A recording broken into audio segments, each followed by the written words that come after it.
Tonight, the newly trained teachers who can't get a job.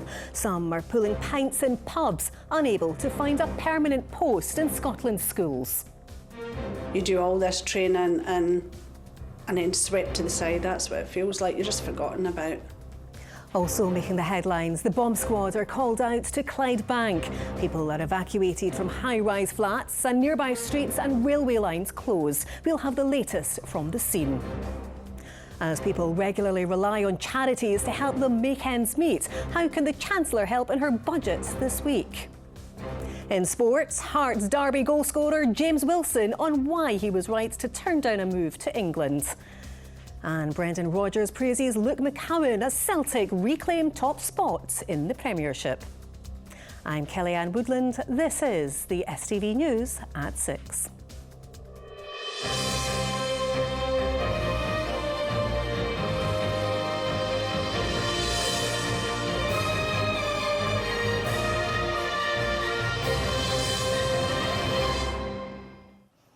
Good evening. Just 1 in every 6 recently qualified primary teachers has managed to secure a permanent job. And those teachers struggling to find permanent work say they feel forgotten about. Many are being forced to leave the profession or find alternative work, including pulling pints to make ends meet.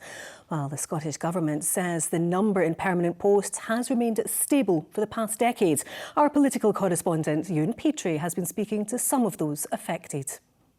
You do all this training and then swept to the side. That's what it feels like. You're just forgotten about.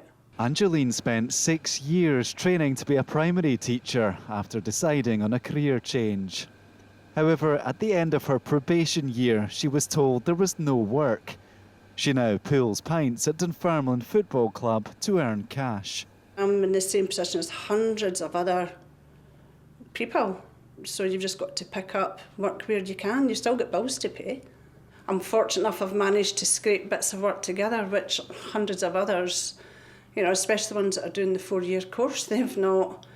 They're trained to be a primary school teacher, they leave school, they do the training, they do the probation year, and there isn't anything there. Angeline is part of a grassroots group called Scottish Teachers for Permanence.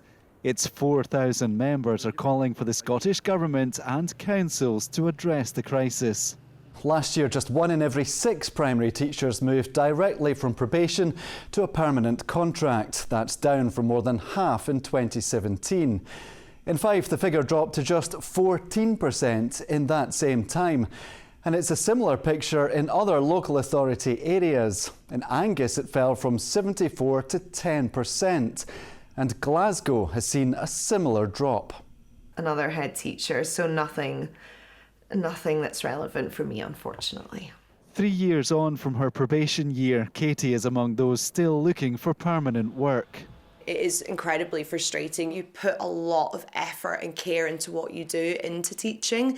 So to then be met with doors closing in your face at every turn is incredibly disheartening. And it almost feels like a little bit of a waste, if I'm honest. You've put in all this effort, all this hard work, and for what? Because I don't really currently have anything to actually show for that. Katie has returned to hospitality work to pay the bills. She's keeping up her skills with youth groups and at home, but would rather these decorations were in a classroom. There is a little part of you that thinks, am I maybe not cut out for this? I've thought that this is what I wanted to do since I was 15. I'm so passionate about working with children, but maybe that's not where I am meant to be if I'm getting, constant rejection. While councils are responsible for recruitment, the Scottish Government says it's doing what it can to maximise the number of posts available. Little comfort for those hoping the door has not closed on their chosen career. Ewan Petrie, STV News. OK, let's take you to a developing story in Clydebank now, where the bomb disposal team has been called to a tower block. Residents have been evacuated and our reporter Caitlin Hutchison is there. Well, the bomb squad, police and fire crews have been here since earlier this afternoon, and a number of people have been evacuated from their homes in the tower block behind me while police continue to investigate, and a bomb disposal robot has been deployed inside. Now, This item, this suspicious item, was actually found during searches amid the ongoing investigations into the death of a man, a 58-year-old man, just 11 days ago in this same area. But police have confirmed that there's nothing to suggest that these two incidents are anyway connected. There have been no reported casualties today, and yet it's still a very concerning time for local residents. There's a robot around there, so they don't come for nothing, do they? Just go home with the dog, just stay in and hope for the best. Just disconcerting, especially around here. It's not something we normally see. Meanwhile, trains have been severely disrupted via Hindland and Partick, with the police cordon up at the nearby Dalmuir train station and all lines there closed. Now, that is expected to reopen later on this evening, but passengers are being advised to check before they travel and, if at all possible, to make their own arrangements tonight as investigations continue. Caitlin Hutchison, STV News in Clydebank. And we'll have more on that story in Clydebank on our late news bulletin. Now, it's a major economic and political milestone. The first UK budget from a Labour government in nearly 15 years will be delivered on Wednesday. But with public finances already stretched, there are fears that Scots living in poverty could get little help from the Chancellor. Our Westminster correspondent Paris Gertsianis has been looking at the background, and he joins us now. Paris. Kellyanne, this could be the most significant budget in years. Today, Keir Starmer promised it will mark the end of austerity. But with thousands of pensioners losing their winter fuel payment and no changes to restrictions on benefits, those on the lowest incomes are still asking what it's going to mean for them. Outside a supermarket in Paisley, Eddie and Richard are loading their van. They volunteer with charity Food Train, making deliveries to elderly people in and around Glasgow who would otherwise struggle to shop for themselves. But as prices have risen, the Food Train team has noticed their members struggling with costs as much as with isolation. They've moved from a brand name to supermarkets on, and apart from the food, we notice there's less heating on in the houses now. Places are colder when you go in.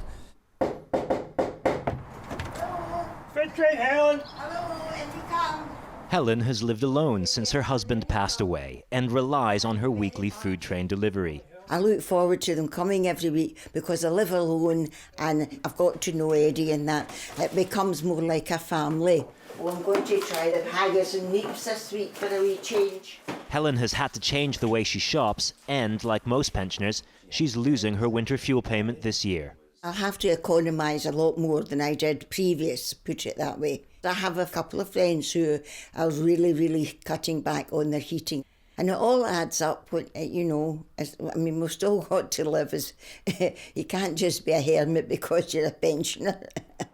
For families with children, times are even harder. Nearly 1 in 4 children in Scotland are living in poverty. This baby bank in Aberdeen says it's being stretched to the limit. People are really struggling to provide their children with the very basic essentials that they need. Basic essentials such as shower gel, bath gel, shampoo, and certainly coming into winter, we see a huge increase in the requests for winter clothing. I think they're desperately in need of some extra help.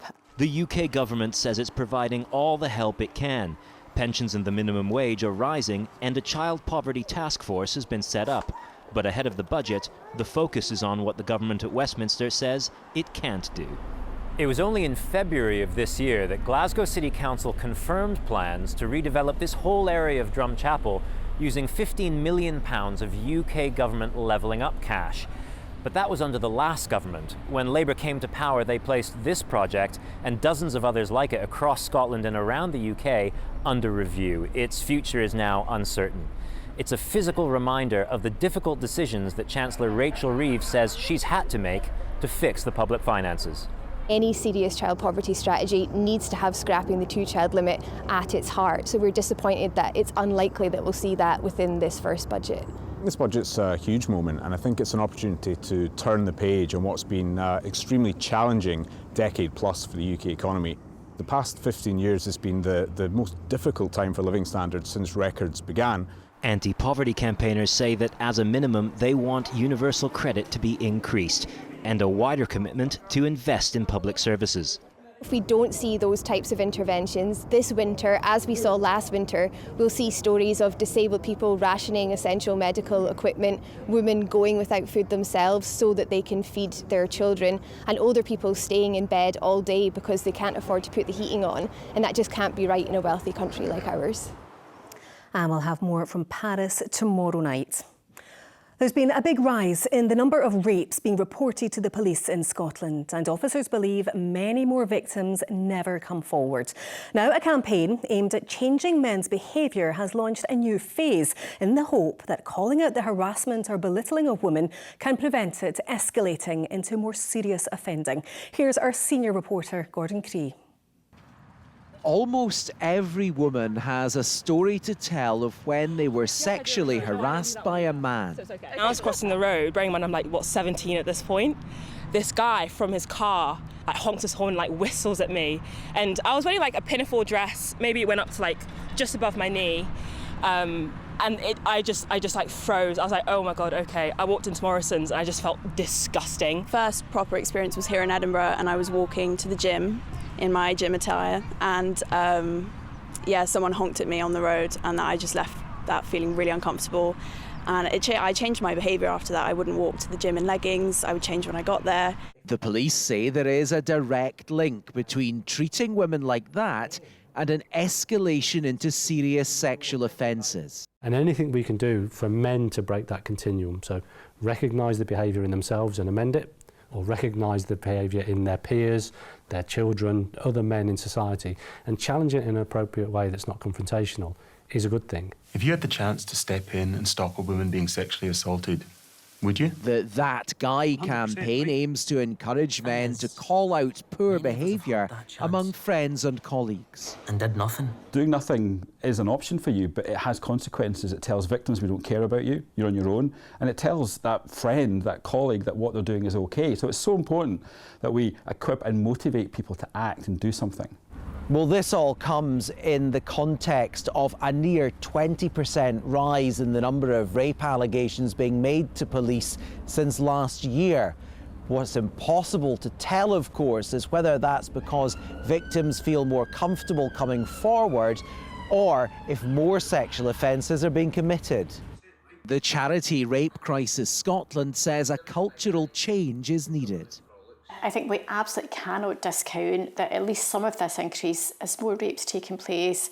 That is extremely concerning, and I think it does highlight why campaigns like this that engage with men to challenge other men's behaviour are so vital. This campaign has already won awards for its groundbreaking approach. The hope now is that success will ultimately lead to women being safer. Gordon Cree, STV News, Edinburgh. Are not taking no for an answer. The mother of murder victim Moira Jones has paid tribute to her beautiful and bright daughter at the 10th anniversary of a charity run set up in her name.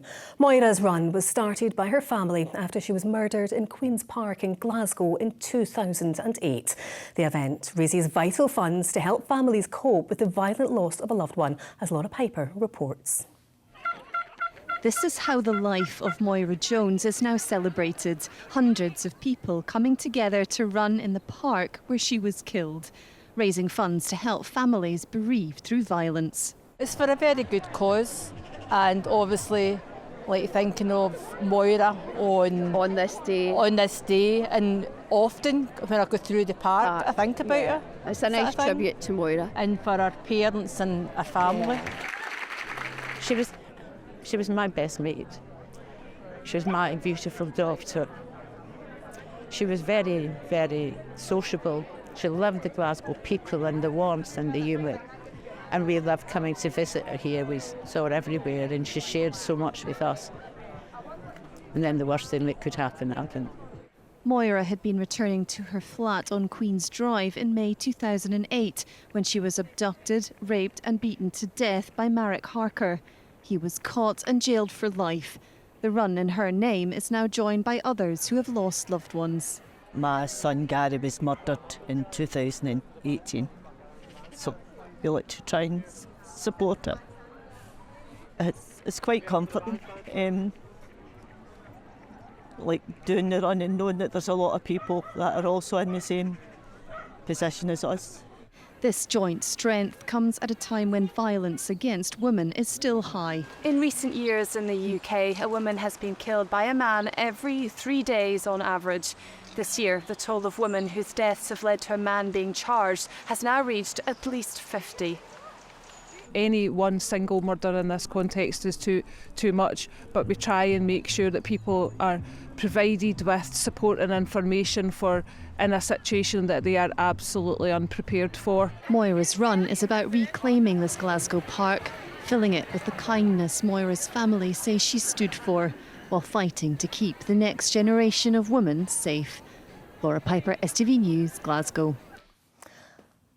Well, it's been a busy weekend of sport, and who best to tell us more than Rahman? And you're starting with the Edinburgh Derby. That's right, Kellyanne. The first Edinburgh Derby of the season ended 1-1 at Easter Road, and we've been speaking to the two goal scorers.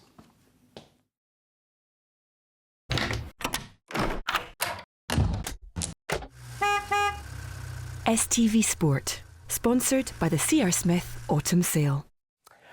Good evening. Hearts teenager James Wilson says scoring the equaliser in the Edinburgh Derby helps prove he was right to turn down a move to England to stay and fight for first-team football. The club are set to open talks with the forward over a new contract. Meanwhile, Hibs goal scorer Mikhaila Kukurevich says they need to change their ways quickly after yet another late collapse cost them. Jamie Borthwick reports. Honours even in a game that neither team could afford to lose. And for James Wilson, a day to remember for a striker who just 18 months ago had the chance to quit Tynecastle and take up offers from the likes of Manchester United and Aston Villa. Ultimately the reason I stayed was because I wanted to play first team football, and it's a choice that not a lot of people make, and I'm just hoping to prove like there is the other option here where you stay, you fight for your place and you try and have an impact.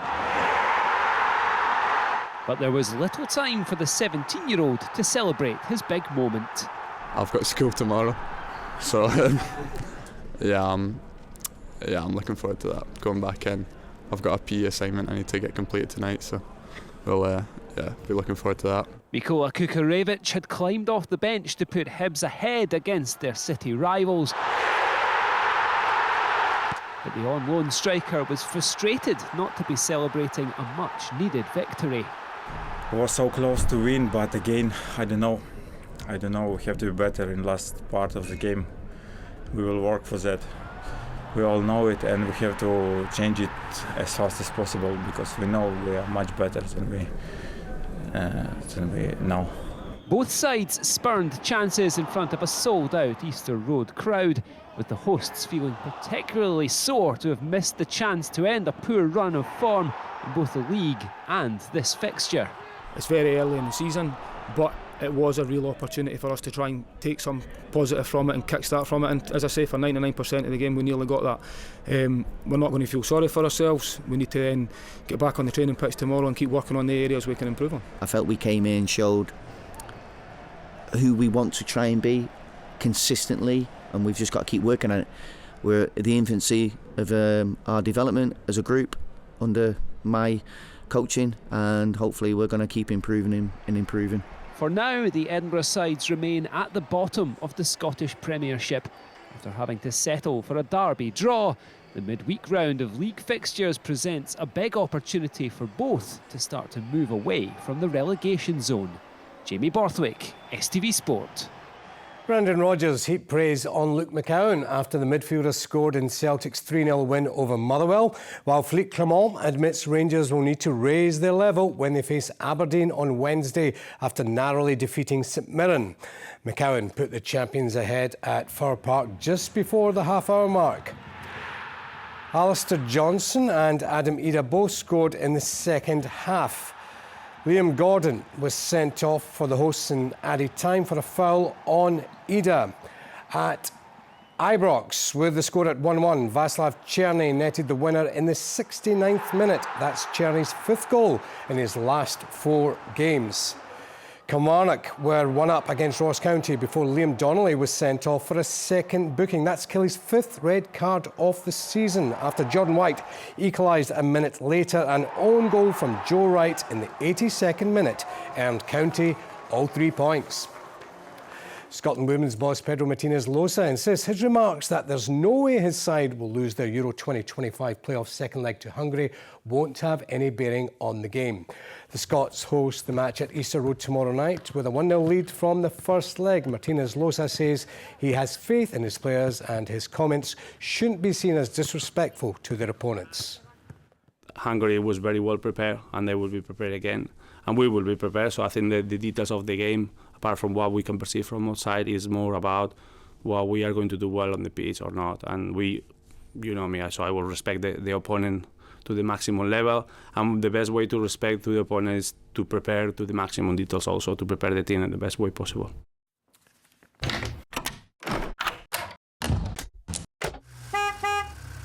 STV Sport, sponsored by the C.R. Smith Autumn Sale. And we'll be live at Easter Road tomorrow night. That, folks, is all your sport tonight. See you again tomorrow. Kellyanne. Sounds good, Rahman. Thanks very much. We're on the countdown to Halloween, and for many, they'll be thinking of the weather for guising, but I think we're in for a drizzly few days. Here's Sean with that forecast. A dry start to the day will become increasingly splashy. TUI sponsors STV Weather. Very good evening to you. A lot of quiet weather around this week. We've got high pressure nearby, but unfortunately there's an awful lot of cloud trapped in that high pressure, which does mean it's going to be mostly cloudy this week. There will be some light drizzly showers, a wee bit breezier on Thursday, but also freakishly mild for Halloween. We'll get to that in a wee second. Very mild night to come tonight. Temperatures will stay about 12 or 13 degrees Celsius. We'll hang on to a lot of cloud, and we'll still hang on to light drizzly showers as well. Misty and murky weather up over higher ground too. So tomorrow, another fairly cloudy day. There will be some light showers. Most of the showers across the Highlands, northern parts of Argyll and Bute. Best of any drier, brighter weather further south and east towards lights of Falkirk, and especially in Fife. Top temperatures, probably Fife, about 15 degrees Celsius, 12, 13 degrees across western areas. Now, the weather not changing much on Wednesday and also Thursday. We'll hang on to a lot of cloud. There'll be some damp conditions coming and going across western parts. Nothing overly heavy, just some light showery outbreaks of rain at times. A breezier day to come on Thursday, but the windiest weather will be across northern parts. And I say, for Halloween, it will be very mild as well. Look at the temperatures in Aberdeenshire, 17 degrees. For us, 15, maybe 16 degrees, just nudging into low 60s in Fahrenheit, well above where we should be for the time of year. So very mild over the next couple of days. Not much difference between day and night, although it does turn a wee bit cooler as we head into the weekend. Bye-bye. TUI sponsors STV Weather.